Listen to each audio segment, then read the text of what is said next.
Yeah, hi everyone. Basically, live streaming for CET.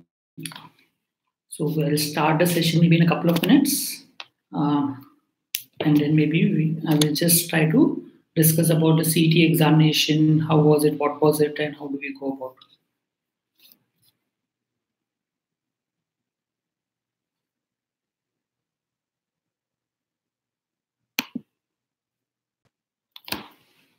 We will wait for a couple of minutes before we start. Right?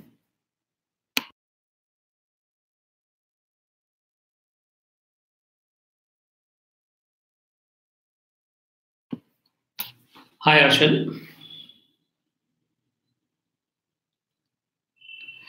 Hi, Shubham. If you have any queries, as and when you are coming in, you all can ask me whatever queries that you want, and I can take it up.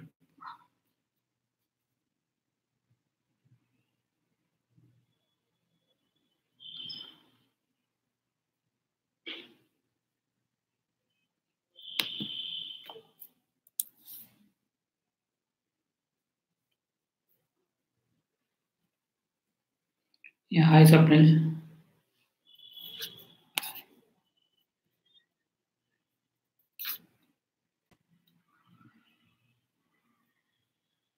Although I didn't get your question properly, somewhere I can't see the whole chat. Let me see if I can.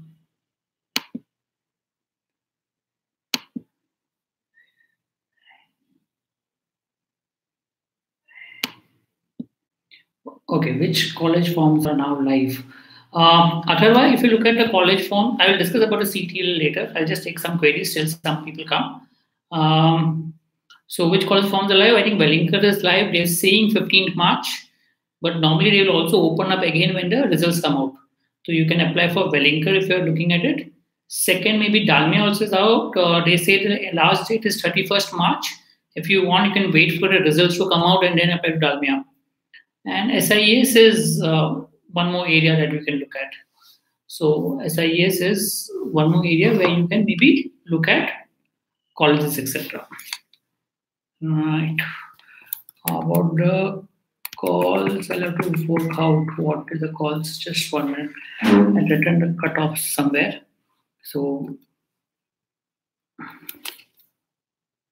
just give me a minute. Okay, I'll put out the cutoffs. I'll come with the cutoffs, but yeah, I don't know. It's just everyone is trying to predict the cutoffs, so maybe even I have tried to put some cutoffs and try to go about it. Let me see how the thing goes, and then maybe I can work on. Just a minute.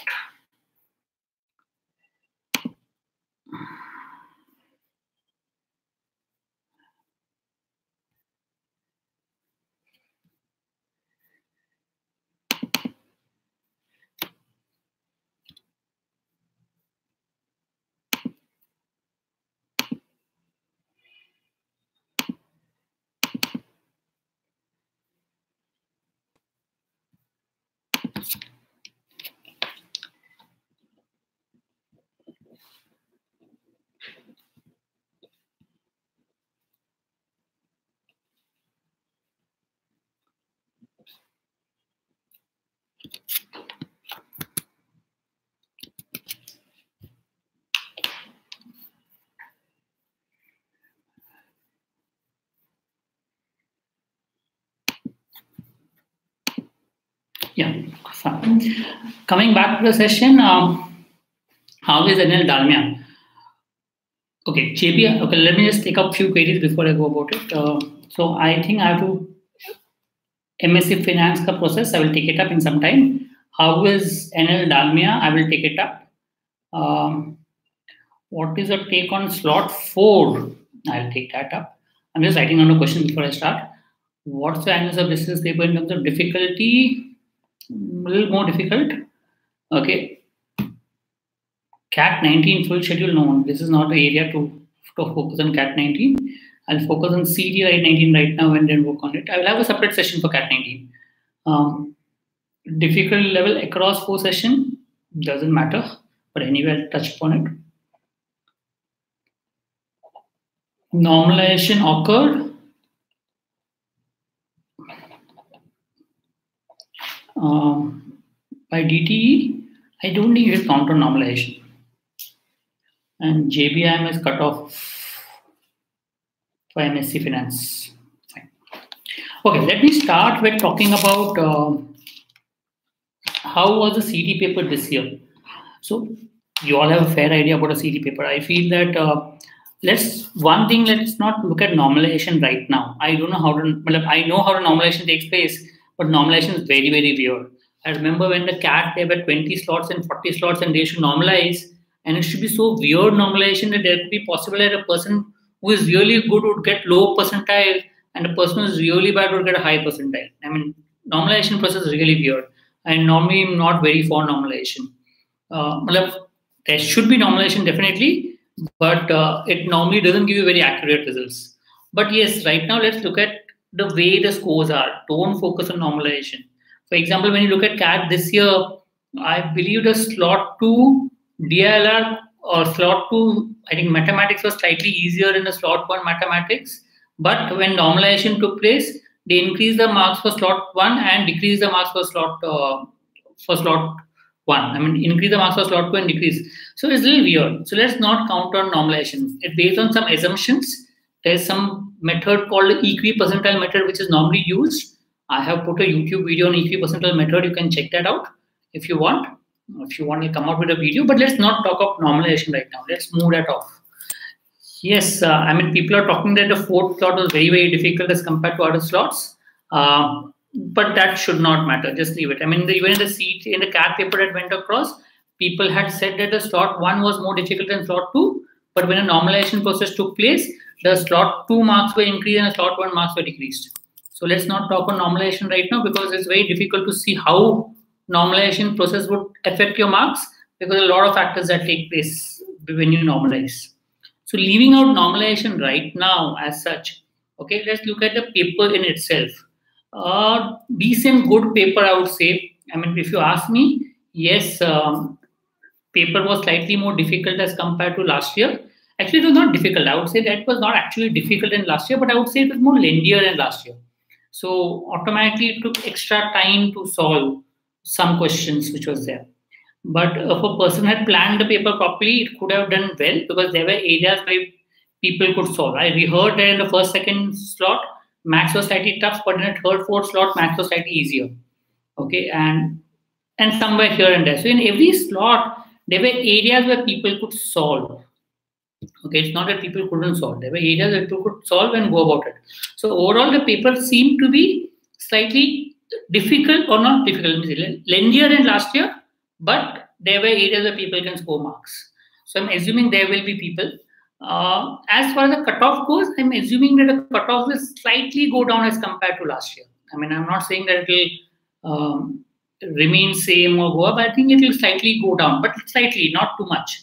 So if you ask me, I think Bajaj 138 could be a decent thing as far as cutoff goes. Around 138. It can be +2, -2 as such, but around 138 is what I would take as the cutoff, purely because the paper was slightly more lengthier as compared to last year. Okay, so 138 is a good score for Bajaj. So if I go for Sydenham, it will be 133, Somaya 127, Wellinker 124, SIS 118, and Dalmia 117. So sort of scores which is there. About tackling CET, I'll come back to later. How to tackle the paper. I think this session is for after CET. I'm assuming you're given CET and you don't have to write a CET paper again. But let's look at that later. Okay, as I said, the key out here was to pick up the easier questions and leave out the tougher questions. That's the basic key which was there. There were tough questions which were there. If you get stuck in a tough question, you'd end up wasting a lot of time, which was key to avoid. But I'm not getting on the paper because paper is over. Once the paper is over, you should never think about it. That is gone. Now the next is the results and what we should do next. As I said, I give you a tentative cutoffs. I will repeat again. I think Bajaj 138 around is a good score to get into Bajaj. Sydenham would be around 133. Somaya 127, 128. Wellinker would be around 124, 125. SAS Dalmia will be around 117, 118. Okay, this is general pattern with regards to the cutoff. Okay. People are saying that it may be out in 10 weeks, but DT has mentioned 31st December, March, so take it as 31st March. I don't think it will come much before 31st March, 1 or 2 days before maybe, but I don't think they will rush with this one. Okay. Yeah, top 15, top 10 list I've looked at up. Okay. Now, let's look at some of the queries. One query that people ask is MSc Finance. Now, I believe MSc Finance had come out with a notification saying that they will take up the CET scores for their admission. Now, MSc Finance is a good course to apply for. I mean, I'm not saying it's an extremely good course, but I have students of mine in MSc Finance who have got same placements as what a MMS student has got. I have two students, one in MMS, one in MSc Finance, and both have got the same scores. Both have got the same placement. Both have got placed in Goldman Sachs and are doing well. So that means MSc Finance could be one way of getting into a good company if you're really interested in finance. So if you're looking at finance, definitely apply for MSc Finance. I'm not saying it's a very good course on par with MMS, but it is definitely good with regards to it. Now, as results are expected on 31st March, I don't think it will come much before that. Maybe a day or two, go about it. For any field of specialization, it is in a top college, go as per ranking. So best college for marketing will be Bajaj. For best college for any field will be Bajaj. So go as per ranking. That means Bajaj, Sidnam, Somaya, Wellinger, SIS, Dalmia. Go as per ranking when you take admissions. There will be maybe preference maybe of Dalmia over SIS if I'm staying in Mira Road, and maybe SIS over Dalmia if I'm staying in Vashi. But otherwise, go as per ranking. I don't see a problem in going as per ranking for all the specialization. Unless when you're going to lower rung colleges and you want a specific specialization, then you have to worry whether that college gives you a specialization or not.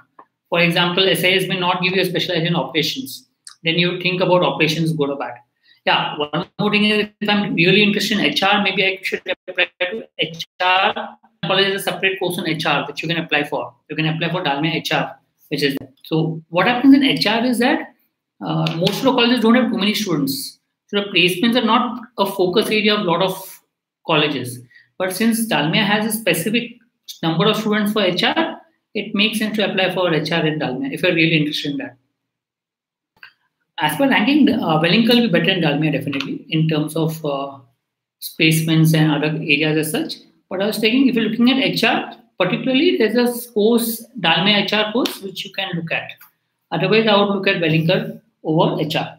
Okay, coming to MSc Finance, what will be the cutoff for MSc Finance? Difficult to say. So I'm assuming that they have something around 30 odd seats. They would give a call maybe based on into 10, into 20, maybe or more, because they know all the top students will go into MMS. So they may call around 600, 700 people. In which case, I'm assuming the cutoff for MSc Finance should go to 99.5 percentile approximately. Okay, 99.5, depending on people applying. For 99 percentile, let me put it 99 percentile is where I look at. So maybe around 120 should be the cutoff for MSc Finance call for GDPI and other processes. Okay, that is what the cutoff is expected. How difficult it is not easy, because what happens in MSc Finance is they give a call. Because in last year, what happened? Almost everyone used to come for the GDPI. But I'm assuming that the ratio is a little high, so it may not be very easy to go about converting a MSc Finance GDPI. I will have a training program for the same, but there will not be any GDPI for MMS course. There will only be for MSc Finance. Right. If you scored a 90, you can try Dalmia. I don't know whether Dalmia will accept 90. I should accept. So if you score a 90 percentile in math, you can apply to Dalmia. How is Dalmia? Look, as far as you ask me personally, it's relative. I mean, if I'm looking at a okay placements, then Dalmia is fine. Dalmia and SIS both give you decent placements. I'm not very happy with the academics out there. I'm not very happy with the college itself in both the places, but I know the placements are decent. So in that case, you can apply to it. I mean, if I'm looking at a 6 lakh, 7 lakh package, I think it's a decent option to look at. 5, 6 lakh package, at least you should get from Dalmia and SIS. Below Dalmia and SIS, then it's a cause of worry, because what happens in most of the colleges below Dalmia SIS has a huge intake. And because they have a huge intake, the placements can go for a toss. Except maybe Xavier's has a low intake. All the other colleges have huge intake, like KETNA, MATIS. So before you apply to those colleges, think. talk to the students, and then look at it. If you have scored a 91.31, yes, you can apply for Wellinker PG. Wellinker PG, what happens is they have many options. Like they have this rural, then they have e-business and other courses which are there. So normally it becomes easier to get into Wellinker PG courses from in the other areas. So I don't see a problem in applying to Wellinker. It's a decent course which you can apply to. Okay, Simsri may not accept Atma scores. We'll have to wait for proper notification to come in. So, but as far as I know, it may not as such. Okay, but we will look at the notification about it. My views about KG is a decent college. Look, again, every college is relative. You can't say a college is good or bad. I mean, I have known people who have left FMS last year, left SPGN last year to try for ABC. That doesn't mean FMS and SPGN are bad colleges. They're really good colleges. I mean, they're one of the top colleges in India. But each one has his own preference and own thing. And both my students who left those colleges got into a top ABC next year. So they wanted those colleges. So it's fine. Okay. So I can't say a college is good or bad. But as far as if you compare it, KJ is a decent option. In a sense, like the student base and the peer group is good. A lot of good students coming out there. And the placements also are decent. I've seen people getting decent placements from Somaya. So Somaya is a good option as such, on par with Sydenham as far as everything goes. Yeah, if you get an admission to JBIMS, 3 to 4 years experience, you can leave to get into JBIMS. JBIMS gives you a good jump for placements as such. So I don't see a problem in leaving a job for 3 to 4 years experience for Bajaj. So I think that answers the query. How is the placement of Wellinker? The problem with Wellinker is that the intake is very high. So because the intake is very high, people do get good placements, but there are also people who suffer. So it makes sense that if you have students in Wellinker who are there, talk to them before you decide. I'm not saying Wellinker is a bad option. Obviously, Wellinker would be rated above Dalmia and SIS. Also because they have a huge intake, the kind of placements they may get or the company that may get is better than maybe the SIS, Dalmia and other colleges. But because of the huge intake, you will definitely have a fight for placements. Talk to the students and figure out. There is no placement difference between MMS and PG. Sydenham MMS and PG are equivalent in all respects.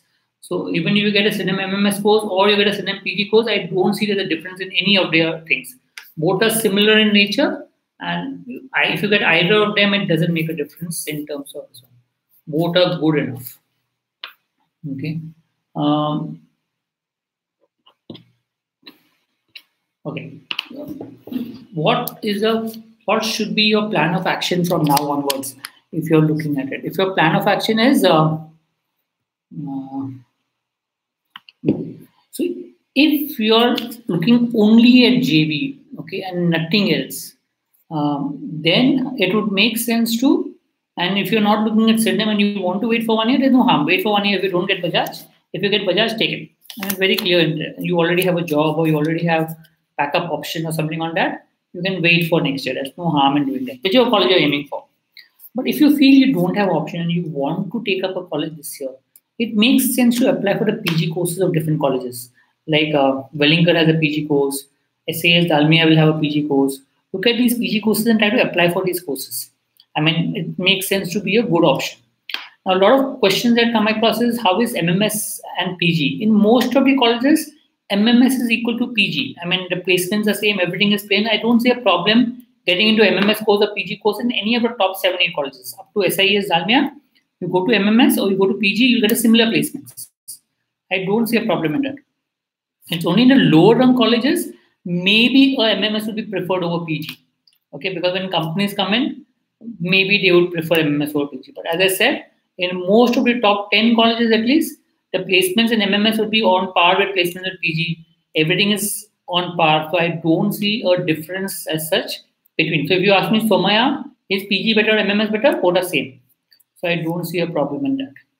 NIBM Pune is okay. I'm not saying a very good college, it's okay.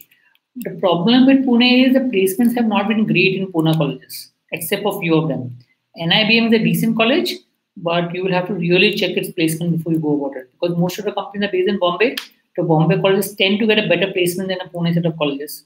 But yes, there are colleges in Pune which do decent You can check that out. So NIBM Pune is okay, decent. Check out and if you go about it. MSc official notification will come in late. They will not come in so early. You understand that MSc admission should happen after the MMS admission. So because of that, I don't think MSc admission will come earlier.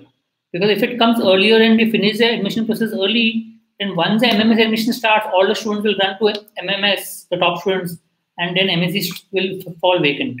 So I have a feeling that they will still go with a normal process where they will come out with a notification maybe April, May, and conduct the process later on. They may not conduct the process earlier. They will take it their own sweet time to get the process taken place. Was your CET this year? My CET was not very great. I mean, I don't know. I cannot predict my own paper very frankly. But yes, the number of attempts I did was comparatively lower as compared to maybe any of the CET, most of the CET before I've done. So yes, it's not been great. As I said, I'm expecting cutoff to go down a bit. And yes, it is purely based on, there are people who have done well. I'm not saying no. I know people who have done well. But yes, the overall paper was lengthier this year, and therefore maybe the scores can go down. Since the paper is over, don't think too much of the paper. And once I finish the paper, I don't even bother to look at the paper. I don't even bother to calculate the paper. So sorry, Sneha, I don't know. I have no idea as to how much I'm going to score. So I don't even think about it. So it's okay if you cannot comprehend the paper. There are a few days left. Maximum what you can do is apply to Wellinger. Okay, maximum you can apply to maybe 1 or 2 PG courses, but you can't do anything else. You have to wait for results to figure out. Most of the colleges will also have form after the CET examination. Like I think SIS and Dalmia and all should have forms after CET. So you can maybe look at this one. Okay, what do panelists look for in MSA Finance application? They look at your interest in MSA Finance. A lot of people go into the interview and they're not very clear why they want to do MSA Finance. So if you really want to do MSA Finance, Danman and Atharva, then it makes sense to be very clear. Maybe this is a time where you can prepare. You still have a lot of time, but you can prepare for why you want to do MSA Finance. Because interview can make and break. Because I have known people with no background of finance, not being able to convince why MSA Finance, they're not taken up. Whereas people who have good background of finance have been able to, convince people. So it's more of your convincing skills, whether you really want MSA Finance or not. What can be the cutoff category wise? You can see last year's cutoff. I'll just put it bluntly. You can put last year's cutoff and you can minus a few marks, 2 or 3 marks from last year's cutoff for across board. So if I want an NT cutoff for one particular college, Akshay, I can just look at last year's cutoff and then subtract a couple of marks from there. That will be approximately what this year's cutoff will be. It will be around that. Because there are more number of students, I'm assuming the cutoff will be around that particular thing. However, if you're okay with Dalmia, there's no harm in filling Dalmia form. But since the Dalmia form, I think is till 31st March, I can maybe wait till the results come out. If it doesn't come out, I'll fill on the last day. Maybe I'll fill on 30th March before that. So if you're not sure, you can wait till the results come out and then decide. But if you feel that there's no harm in keeping your backup options, remember that. You may always fill up the college and decide and then not to take it up. That's always possible.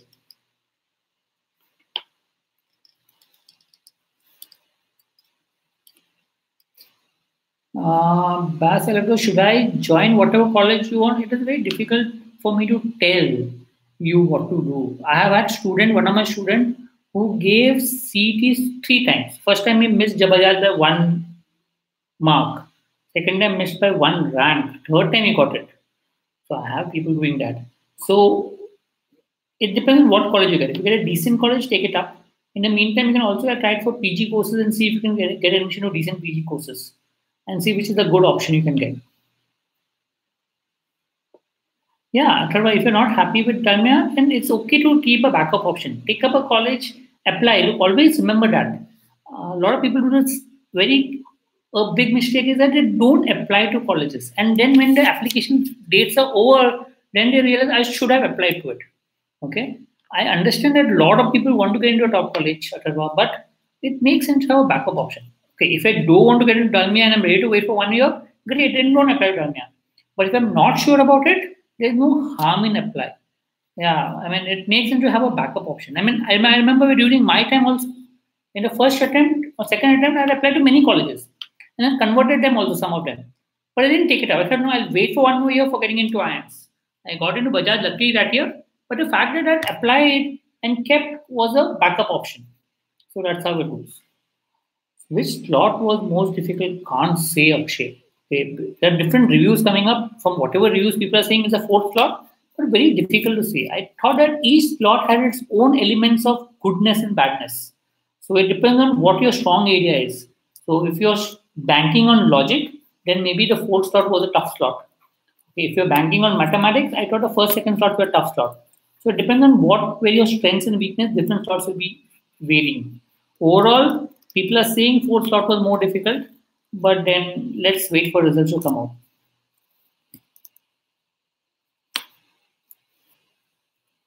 Bajaj has been having great, they will come out with a final placement report.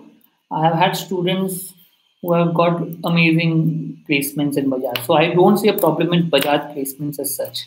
They normally easily get placements because of whatever the good alumni and whatever they have. I don't see a Bajaj placements as a problem as such. They will come out with the reports. They take their own time, but they will come out with the reports, right? And fourth slot was apparently more difficult. I wrote in the fourth slot, but let me not comment on it.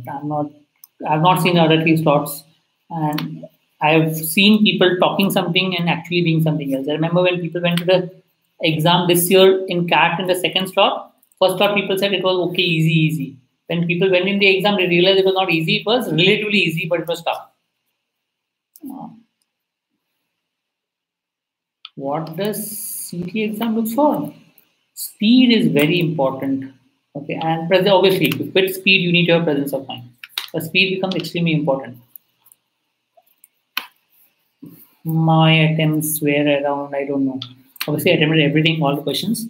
But yeah, genuine attempts would have been around 155, 160. 161, I didn't even know how much I left a lot of questions, which is not normally what I do. NM Hyderabad, I'm not sure how good it is. Maybe you can fill up Wellinger and check it out. Chinmay, there's no harm in filling Wellinger, but I'm not sure about how good NM Wellinger. The problem with NM I have is the fees are very, very high. So that's the big problem with NM I have. So NM Bangalore may be okay, but NM Hyderabad, I'm not sure. Maybe you can apply for Wellinger and check out. Is what I would say. Right? Fine. I'm assuming I've addressed most of your queries. I will try to keep more live session on a regular basis to solve whatever queries you have with regards to different aspects about maybe the admissions for CET, maybe the colleges which you want, etc. You can keep on letting me know what you want me to cover, and I'll accordingly. Last is 165 could have been the raw score. We don't know. Look, again, the assumption is last year there was this normalization. I don't know if there was normalization or not. So I don't know if there will be normalization this year or not. So let's not try to predict anything. I mean, there have been normalization DT in between. DT conducts normalization 1 year, then suddenly second year doesn't conduct normalization. It's been very weird with regards to DT. And last year they didn't even disclose the normalization process. So we don't know. 135 in slot 3, is it good for JB? As I said, 138 plus minus. Now 135 good or not is borderline case. As my little lower than borderline case. So I'm not sure, Shrestha, whether it is good or not. If you get maybe 135 plus, like 138, 139, there's a good chance you can get into JB. But if you get stuck at 135, it could be a little difficult. I attempted in the last slot and I don't know what I'm expecting. So look, CET is more a practice-based exam. The more you practice, the better you become. And I have not practiced any mocks or anything over this time. Unlike CAT, you can not write mock and still go and write a paper and do well. CET, you have to write mock, get used to the speed when you write the examination. So that's one of the very important elements of CET. And look, let's take Akshay that it will come on 31st March. So that's how it is. Okay, so with this, I wind up. I will maybe conduct the session again next week and meet you all again so that we can discuss. In the meantime, if you all have any queries that you can, I will be open to solve the queries on the open forum. Right? Thank you, and thank you for attending the session. Meet you again next time.